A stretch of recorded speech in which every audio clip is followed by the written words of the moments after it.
ابو جال کو لے لیں. دماغ میں شک تھا، حالانکہ حضور میں کوئی شک نہیں. ایک دن آگے کہنے لگا کہ بتائیے میری مٹھی میں کیا ہے. تو نبی پاک صلی اللہ تعالی علیہ وسلم نے فرمایا اگر میں نے بتا دیا، کہنے لگا اگر آپ نے بتا دیا تو میں کلمہ پڑھ لوں گا. حضور نے فرمایا میں نے بتا دینا ہے پر تو نے کوئی نہیں پڑھنا، میں بتا دینا ہے. کہ بتائیے. تو حضور نے فرمایا چل سودا کر لیتے ہیں، اگر جو تیری مٹھی میں ہے وہی بتا دے پھر تیرا کیا خیال ہے. تو نبی پاک صلی اللہ تعالی علیہ وسلم نے کہا کیا بھائی ابو جہل کی مٹھی میں؟ تو اس کی مٹھی میں کنکر تھے، کنکروں نے کلمہ پڑھنا شروع کر دیے. جب کنکروں نے کلمہ پڑھا، پتھر تھے وہ، انہوں نے کلمہ پڑھا. ابو جہل نے وہ کنکر زمین پہ پھینک کے کہنے لگا اوہو تیرا جادو تو پتھروں پہاڑوں پہ بھی چلتا ہے. اب جملہ کہنے لگا ہوں سمجھ لینا.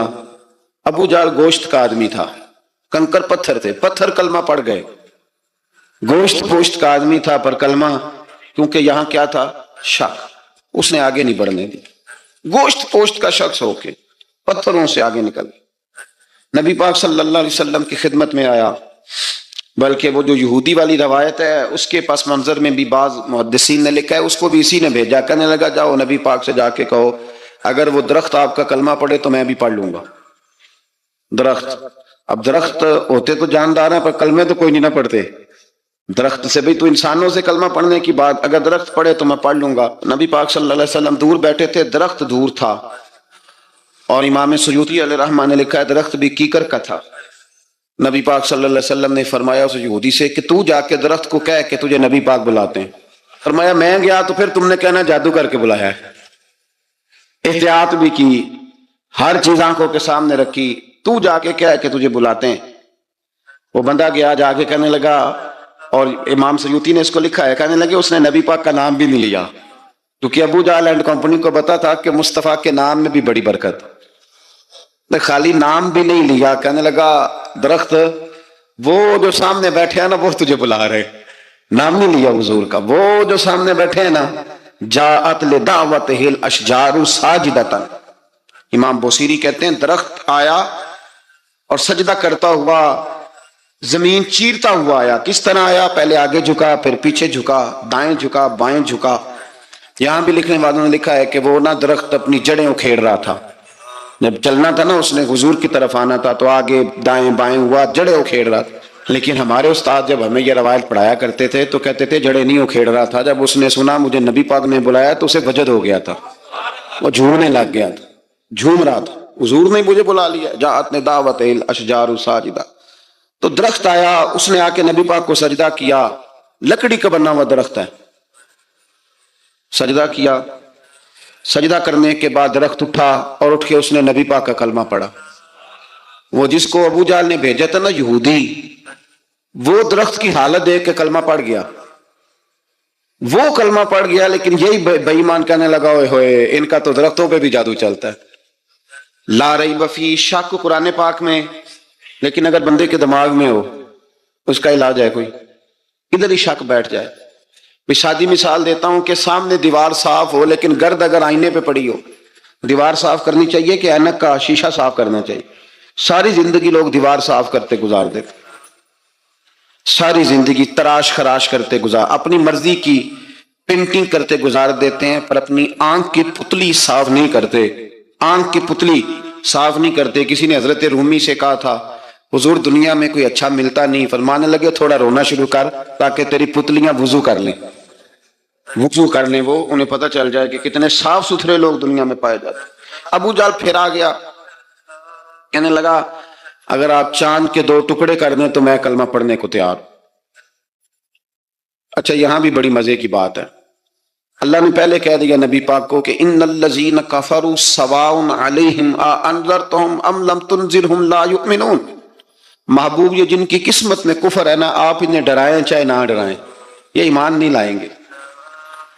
کنکروں نے بھی کلمہ پڑھ لیا، درختوں نے بھی پڑھ لیا، سارا کچھ ہو گیا، اور اللہ نے بھی کہہ دیا کہ محبوب اس بے ایمان نے کلمہ نہیں پڑھنا. پر حضور نے فرمایا یہ پڑھے نہ پڑھے ہم نے میدان نہیں چھوڑنا. جتنی دفعہ آئے گا نا ہم اسے ضرور معجزہ دکھائیں گے. جتنی دفعہ آئے گا ہم کیوں میدان چھوڑ. آگے کہنے لگا جی اگر چاند کے 2 ٹکڑے کر دیں تو اقتربت الساعۃ وانشق القمر. تو نبی پاک صلی اللہ علیہ وسلم نے انگلی کا اشارہ کیا. چاند 2 حصوں میں بٹا. کوہ صفا ایک پہاڑی تھی مکے میں، آدھا ٹکڑا پہاڑی کی اس جانب ہوا، آدھا اس جانب، یعنی وضاحت کی اللہ کریم نے کہ ایسے نہ ہو کہ یہ کہہ جی وہ تو ایسے بالکل شک ہوا تو مل گیا، پتہ نہیں میری آنکھوں پہ جادو ہو گیا، ملا ہے کہ نہیں ملا۔ جب ٹوٹا تو حدیث پاک میں آتا ہے کہ آدھا چاند کوہ صفا کے ادھر گیا اور آدھا تو پہاڑی تھی، چاند نیچے آیا، پہاڑی کے گرد گھوما، آگے جا کے ملا، یعنی وقفہ دیا گیا باقاعدہ دیکھنے کا، سمجھنے۔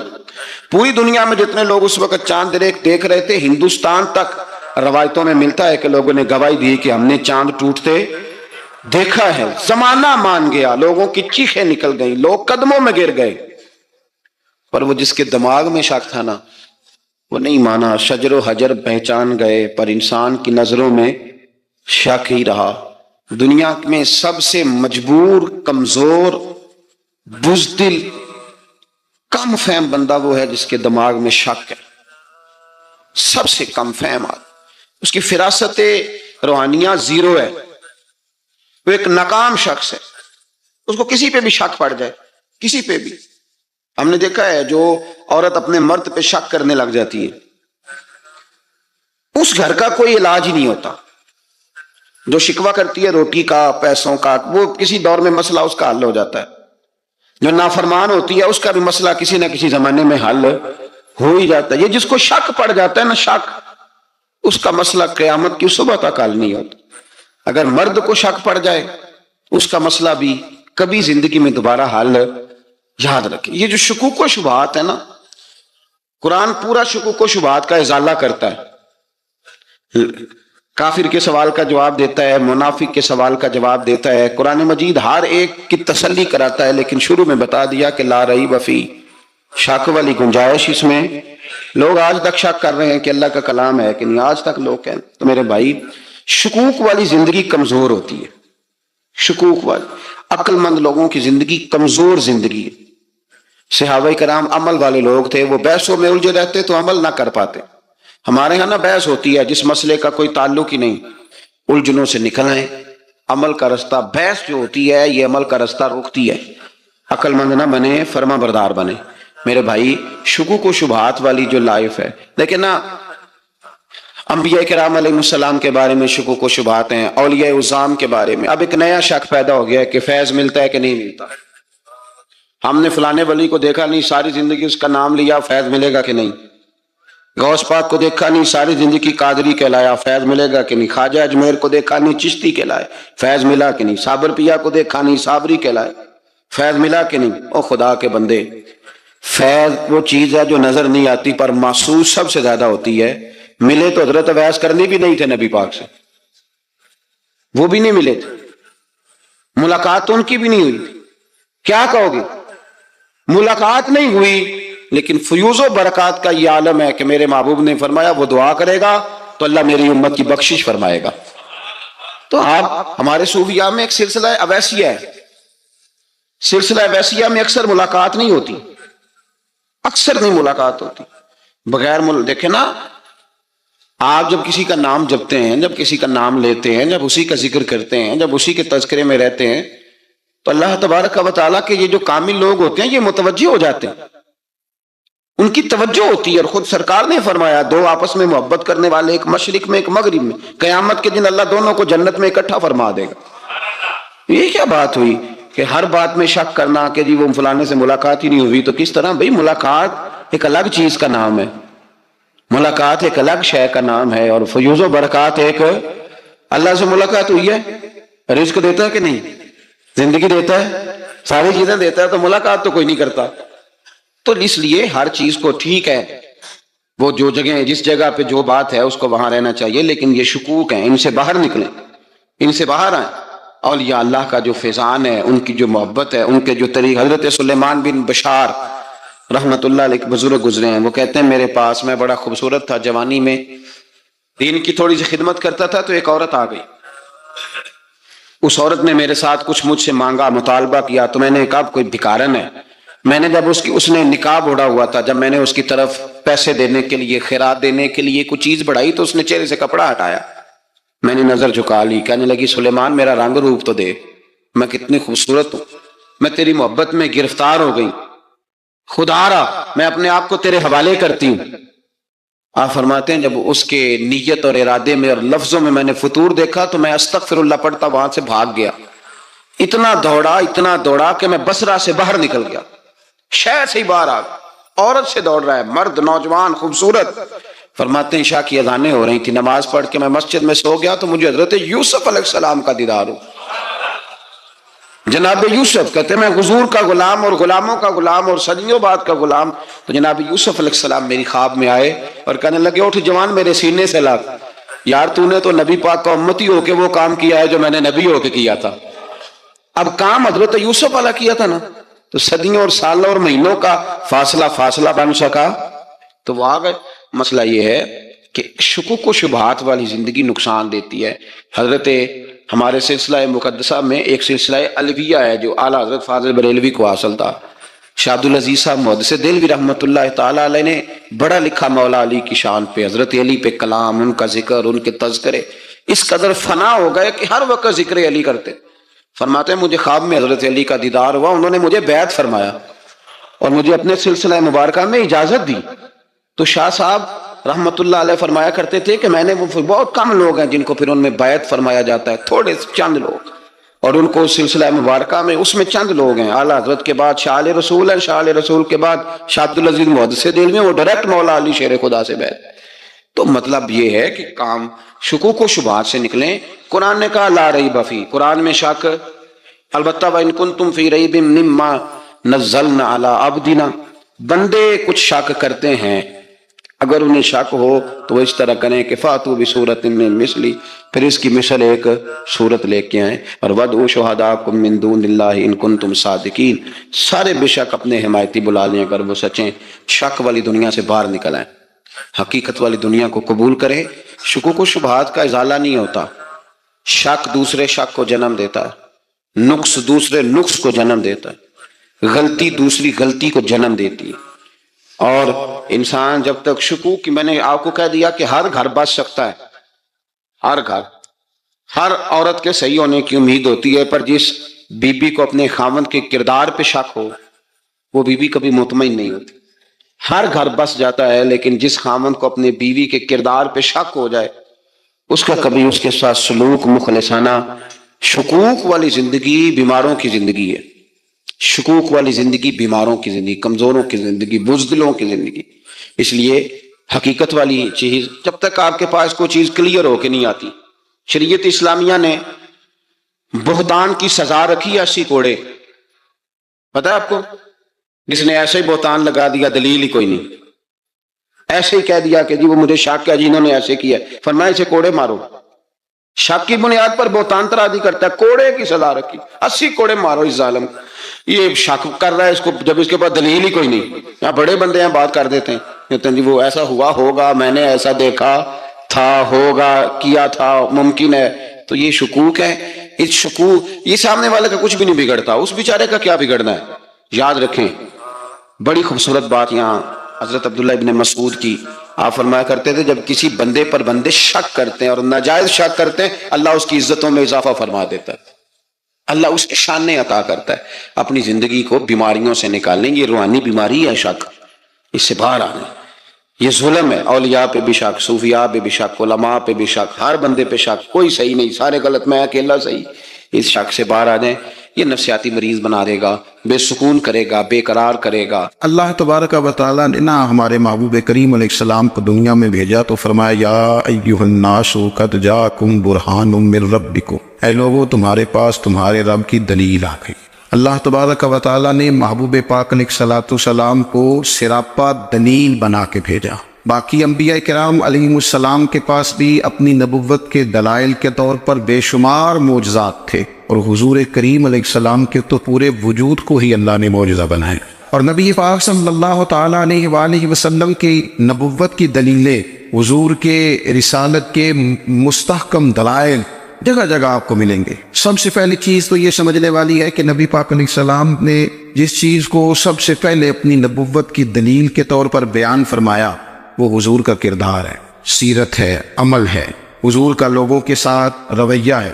نبی پاک علیہ السلام کی تبلیغ کے 3 دور ہیں۔ ایک تو حضور نے اپنے قول سے تبلیغ فرمائی، وہ 40 سال کی عمر سے محبوب نے اعلان فرمایا اور تبلیغ کی. اور ایک نبی پاک صلی اللہ تعالیٰ علیہ وسلم بالواسطہ حضور کی تبلیغ ہے جو آج تک جاری ہے. امت کے علماء، مشائخ، مبلغین حضور کے دین کو آگے پھیلا رہے ہیں، تو دراصل یہ بھی تبلیغ رسول پاک علیہ السلام ہی کی تبلیغ. اور ایک حضور کی تبلیغ کا دور ہے حضور کی پیدائش سے لے کر ولادت مبارکہ سے لے کر حضور علیہ السلام کے اعلان نبوت تک. اس دوران نبی پاک نے جو تبلیغ فرمائی ہے وہ اپنے کردار سے فرمائی. عرب کا وہ معاشرہ جو بڑا میلا کچیلا گدلا ہو چکا تھا، جس کے اندر سراسر مادہ پرستی کا زور تھا، جس کے اندر لوگ انسانوں کی خرید و فروخت کرتے تھے، جس کے اندر بیٹیوں کو زندہ دفن کر دیتے تھے، جس کے اندر جو آدمی جتنا زیادہ مضبوط ہوتا تھا اتنا زیادہ لٹیرا بن جاتا تھا، اس معاشرے کے اندر رسول کریم علیہ السلام نے 40 سال گزارے.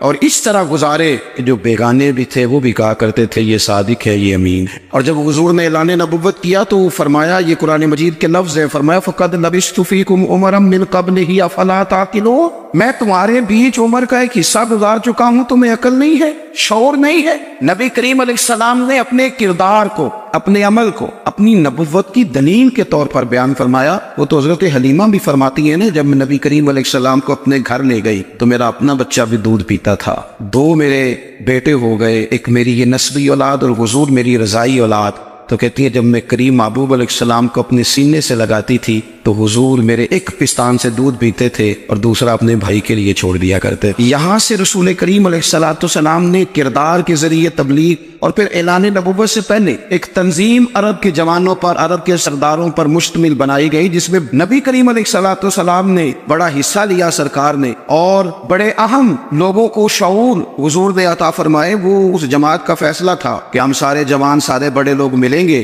یہ حضور کے اعلان نبوت سے پہلے کی بات ہے. ہم بڑے لوگ ملیں گے، کسی بڑے کو کسی چھوٹے پر ظلم نہیں کرنے دیں گے، کسی آدمی کو کسی غریب کا حق نہیں کھانے دیں گے. حضور علیہ السلام نے نا اپنی کردار سے، اپنے عمل سے، اور آپ کا جو عمل ہوتا ہے نا وہ اصل ہوتا ہے. ایک ہوتا ہے آپ کوئی بات کرتے ہیں اور ایک ہوتا ہے کہ آپ کوئی عمل کرتے ہیں. آپ جب عمل کرتے ہیں تو عمل کے ذریعے بھی لوگوں تک بات پہنچتی ہے کہ دراصل آپ کا اٹھنا بیٹھنا چلنا پھرنا کیا ہے.